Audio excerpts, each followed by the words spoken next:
Baisse des recettes de transport ferroviaire en 2021.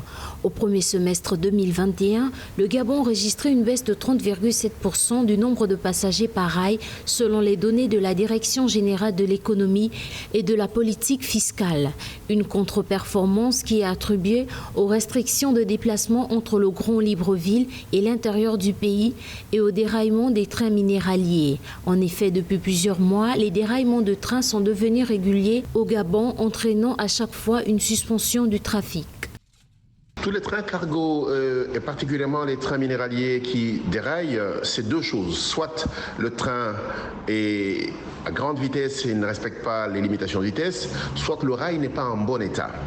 Dans l'un comme dans l'autre cas, il faut identifier les causes réelles, être en mesure d'assurer la formation des conducteurs, mais aussi s'assurer que la maintenance du chemin de fer est faite correctement.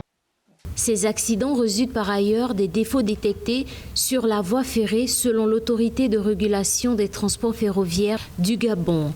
Contrairement au transport de passagers qui en chute, celui des marchandises acheminées par rail, quant à lui, a connu une embellie de 2,13 millions de tonnes au cours de la même période.